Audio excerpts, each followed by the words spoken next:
December 6, 1972. Eugene Cernan, veteran astronaut and commander of Apollo 17. He would be the last Apollo astronaut to stand on the surface of the moon. Dr. Harrison Schmitt, better known as Jack. He would be the first geologist to set foot on an alien world.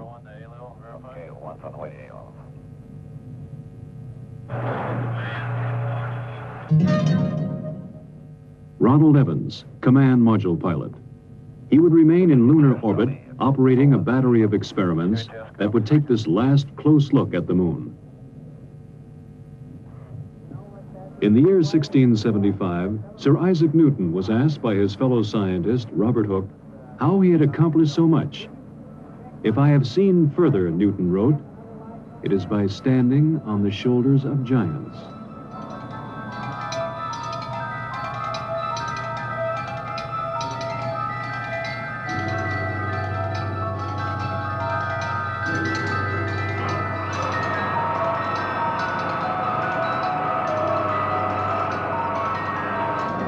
First-stage propellant tanks have been pressurized. The engines will build up to a thrust of 7.6 million pounds. T-minus 30 seconds. We have a cutoff. We have a cutoff at T-minus 30 seconds. This cutoff was automatic, done by the sequencer. One command, pressurized the S-4B stage, was not given. And despite the fact that it was going to be done manually, the sequencer, in effect, said, I didn't tell you to do it, and therefore you can't be doing it. So at 30 seconds, it very properly stopped the operation. Most of the work was being done right off the firing room in the Launch Control Center at Kennedy. However, there was a great deal of support from the Marshall Space Flight Center, who had a comparable operational group working there with their contractors. So we concluded that we were safe, and we gave the word to jump route to one signal and proceed, which we did.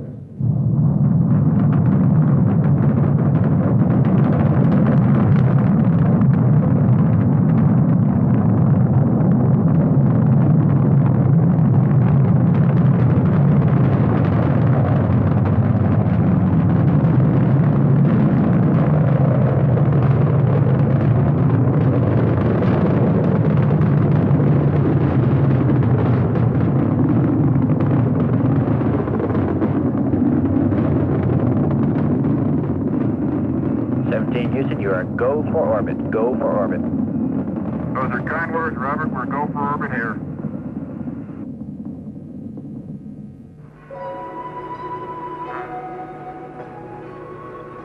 After checking out the spacecraft in Earth orbit, they burned out of orbit and headed toward the moon.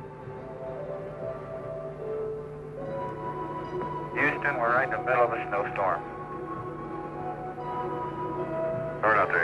Ron Evans, at the controls of the Command Module America, moved in to dock with the lunar module Challenger. They pulled Challenger free of the booster's third stage, then continued the 3-day coast to the moon. GNS, ATM, Echo. Even as Cernan, Evans, and Schmitt headed toward the moon, directly below the Apollo 17 control room, Flight Director Don Putty ran his crew through a launch simulation for the first Skylab. As you're probably well aware, we are still working on other programs, Skylab being the prime effort starting in the spring of next year.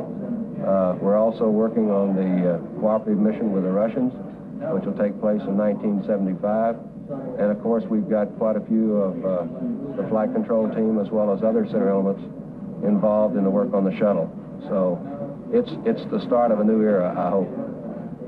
Skylab, of course, will fly in the spring of next year with 3 men going up and spending 28 days, and then 2 months later after they land, we'll put 3 men up for 56 days. They'll come down, and 30 days later, another 3 will go for 56 days. So the year of 73, calendar year, will certainly be a busy one from the standpoint of manned spaceflight. December 10th, 1972. America and Challenger went into orbit around the moon. Houston, this is America. You can breathe easier. America has arrived on station for the challenge ahead. The next day, December 11th, Cernan and Schmidt entered the lunar module and undocked.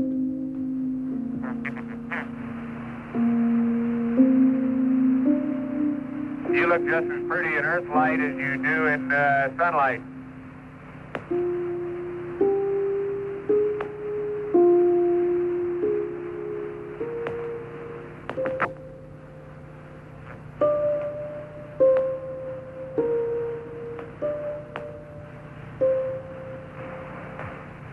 Roger, America.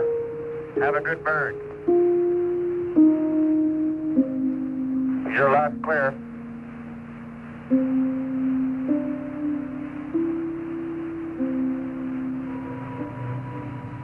With the command module in the distance, they passed over their landing place, a valley in an area of the moon called Taurus Littrow. Here they hoped to find the youngest material yet sampled and direct evidence of lunar volcanoes.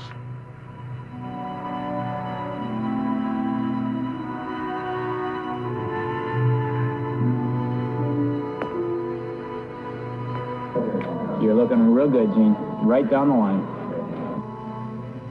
Oh, man, we're level with the top of the Mesite now.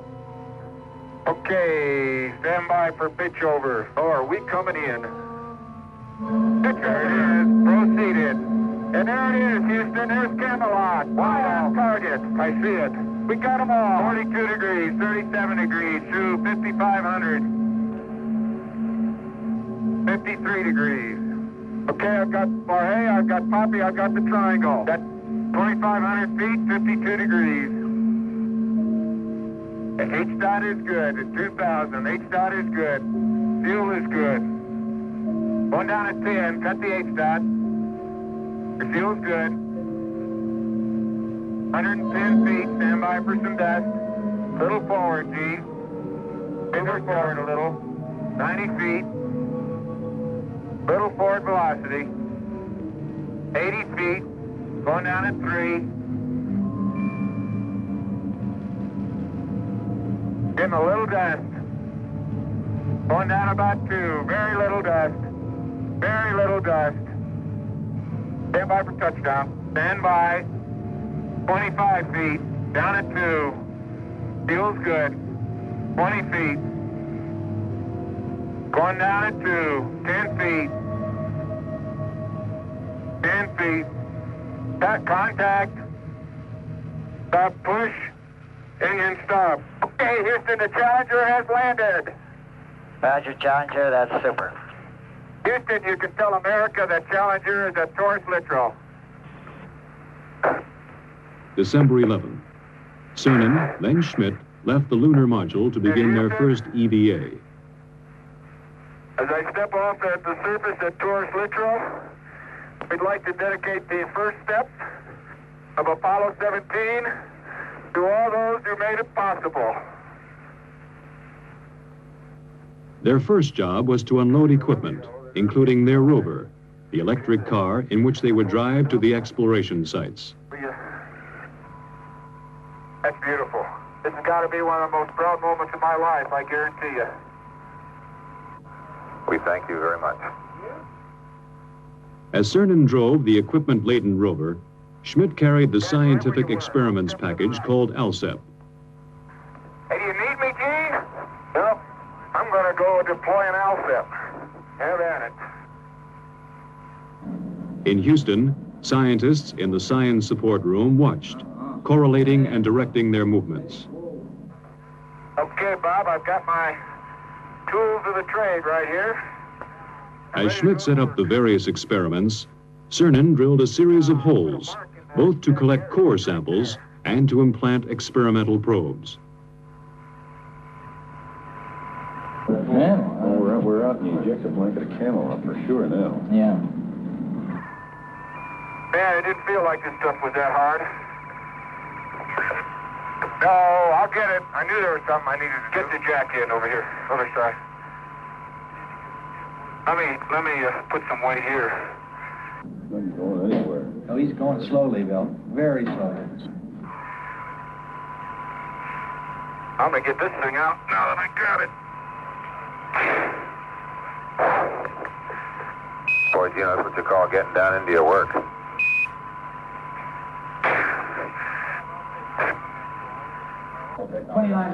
Yeah, it's 29 and a half minutes from now, but remember, they left this side a little bit late. There it is. Okay. Jim, you better make it clear to Parker that we got to pull out. On the moon and on the Earth, they were fighting time now. There are just so many hours of oxygen and water in the backpacks. So many hours of life in the vacuum of the moon. We're up in this area. There you go. Watch that cable. Cable. Oh! Cable. Watch the cable. Cable number 1. You know, they're all fixed, Lee. They'll break the whole world before they'll break the cable this time. With the ALSEP functioning, they left the site for a shortened sampling traverse. Well, many parts of the ALSEP are functioning very well. The heat flow experiment is working excellently. It's transmitting back temperature data. The cooling down is still cooling down from the drilling process, and in a few hours they should be starting to get true heat flow information. Let's see if I can't crack the corner and get that contact. See if I can't get her. Look at the boulders out there. Jesus. It was time to head back to the Challenger, activate experiments, and get back inside. Man. I was strolling on the moon one day in the merry, merry month of December. No, May's the month. May, that's right. May is the year of the month. As the astronauts rested, engineers in 2 nations were working out technical problems of the Apollo-Soyuz test program, the first joint Russian and American space mission. Well, the prime purpose of the Apollo-Soyuz joint mission is to prove out a compatible docking system and demonstrate that we have compatible operational procedures that will let 2 different countries dock in space. I think more than that, it has certainly a symbolic meaning of these 2 large powers learning to work together in space, which I believe are the new seas of mankind, the new frontiers, and work out solutions to problems wherein, although we're very competitive, we can still be cooperative and assist each other. And I think that this Apollo-Soyuz program stands for just that. Oh, what a nice day. Oh, funny, there's not a cloud in the sky, except in the earth. Think that'll stop the dust, that way? They would have one task before they got to work exploring. The previous day, they had broken a rear fender of the rover. The dust thrown up was causing trouble. Apollo 16 commander John Young had worked that night in a pressure suit on a way to fix the fender. Oh, okay. On the moon, the astronauts put it together. The fender section formed from a lunar map, molded with tape, then held in place with clamps from the Lunar Module Telescope. It was a repair that would last the remainder of the mission. Then Schmidt moved out to place one of several explosive packages which would be detonated after they left the moon, mapping the lunar subsurface, much as earthly geologists explore for oil. Cernan would pick him up in the rover for the drive to the first site on this traverse, Station 2. They're somewhere along this rim where they can see. But they're dropping, Bill, so they must be coming across something. We're right where we wanted to be for Station 2, and it looks like a great place. Big blocks, it looks like quite a bit of variety from here. Different colors, anyway. Pretty hard, isn't it? That boulder's gonna roll. Man, that is hard. Just don't stub your toe.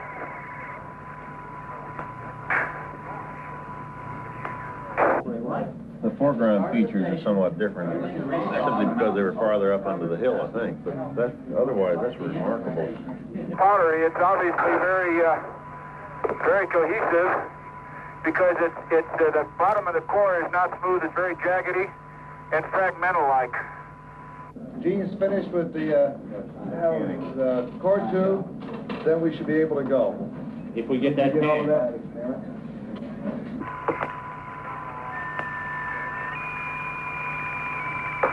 No, dadgummit. Jack Schmidt, having a few problems.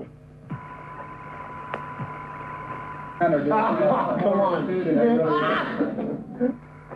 They would sample several locations on this EVA, but none would cause more excitement than the find of the crater called Shorty. Oh, hey! There is orange soil. Well, don't move it till I see it. It's all over. Orange! Don't move it till I see it. I've stirred it up with my feet. Hey, it is! I can see it from here. It's orange. That's the volcanic mix. Somebody unplugged silver. Fantastic, sports fans. It's trench time. Jack, that is really orange. I think it's the most exciting we've come across since the beginning of the Apollo program. I believe that it's going to be the most rewarding of all the finds on Apollo. Light gray material on either side. Oh, man, that's incredible. Hey, Gene, we're going to have to... That's incredible. You need to get a down sun color. There isn't enough time, Tony, to do it no matter which way you want to do it. We need more time. We may have to slip. We have to slip 5 in a little bit. He's getting about 3 centimeters of wax. They got to leave at a certain time regardless of what we got. Willing to give up all the light mantle stuff. They had to leave Shorty Crater and its orange soil and push on. Time, the enemy of the lunar investigator on the moon and on Earth. I can't believe we sampled the whole... I can't believe we sampled the whole thing right on. The precious minutes had run out. Return to the rover, drive back to the Challenger, close out EVA-2. We'd like you to leave immediately. Okay. My golly, this time goes fast. As the last Apollo crew worked on the moon, the engineers on Earth prepared for tomorrow's day in space. I have a model here of the space shuttle. As you see, it resembles a double-wing airplane on top of a propulsion system. The system is going to be designed so all of the costly parts are reusable. Now that we're beginning to understand space, we're beginning to understand the potential, the economic potential, the need is to bring larger arrays of instrumentation up in space. The need to provide man with a real capability to work up in space. Okay, Bob, I'm on the pad, and it's about 4:30 a Wednesday afternoon as I step out onto the plains of Torres Littoral. Beautiful valley. December 13th. Yesterday, they had explored the south end of the valley. Today, they would go north. Yeah, well, let's ask for an extension. Hey, Jim, this is the last time for you to really go to bat for us, Jim. We know you'll do it for us. Send an extension for that LSAT. Yeah. Holy smoly! Why are we on a slope? You okay? Man, that's rough country in there, isn't it? Well, you're looking across Henry. Yeah. And let me see what it is. Apollo science will continue, and I'm sure much of the mysteries will continue to come out for many years to come. But of this I'm sure. Man has learned that space is his to explore. And man will return to space to explore, to the moon and beyond.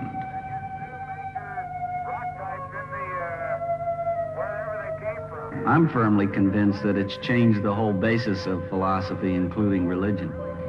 I don't think that we've begun to see what the era of spaceflight really is. We've got a long way to go, and I hope I'm living when we leave this solar system on a venture to find another planet Earth.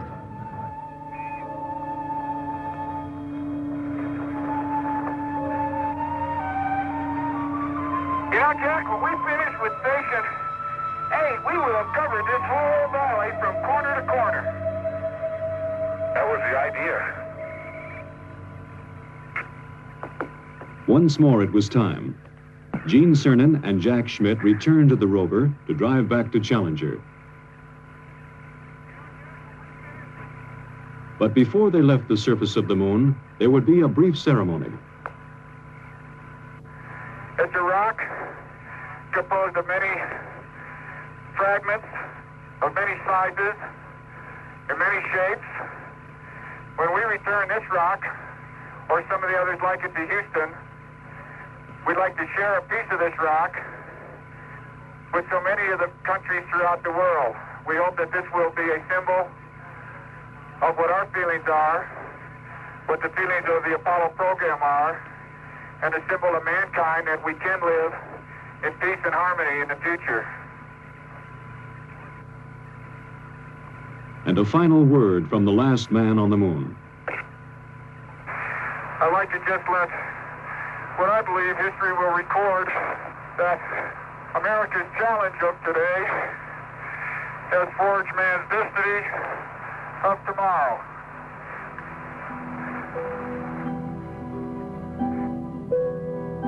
While Cernan and Schmitt closed out the last moonwalk and prepared for tomorrow's liftoff, Ron Evans worked on in orbit.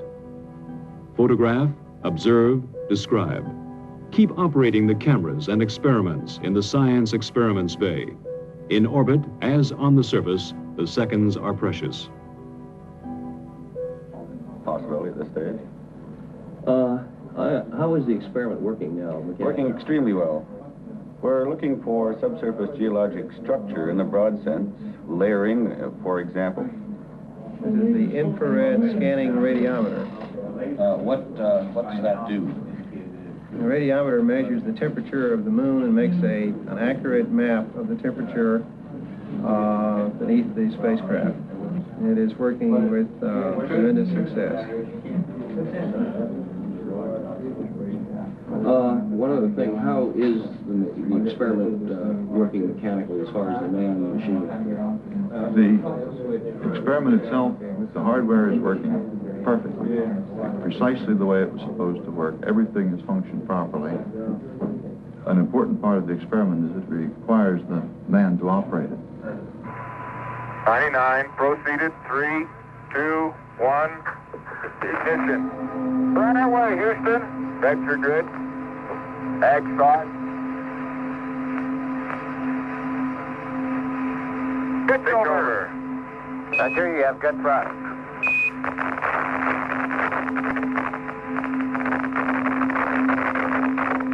Okay, 30 seconds. 308 your number. Take coming through 1,500 feet, and H-dot looks good. On the descent stage of Challenger, forever on the moon, they left a plaque reading, "Here man completed his first explorations of the moon, December 1972 AD.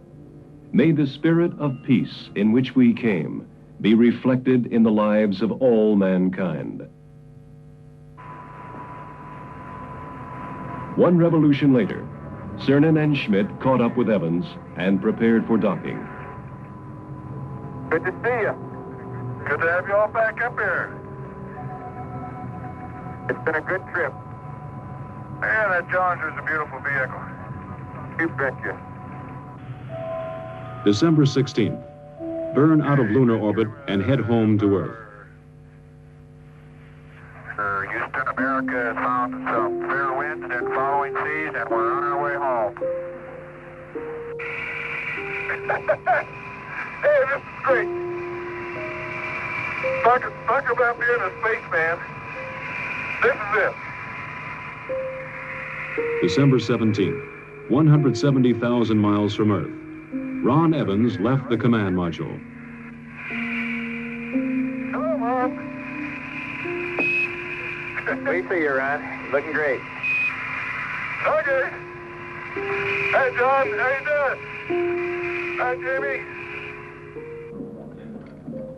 Evans was retrieving film canisters from the two cameras and the lunar sounding radar, data vital to the scientists on Earth. And the left was in. Before he got back inside, Evans took a last look at the crescent Earth. In 2 more days, they would be home. December 19th. They rode inside a 5,000-degree fireball through the atmosphere of Earth. Stowed in the spacecraft, almost 250 pounds of the moon.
This closes a golden chapter in the age of space exploration. In a way, it brings a close to what has been a very romantic era in space exploration. But, I want to make this very strong, the book is still being written.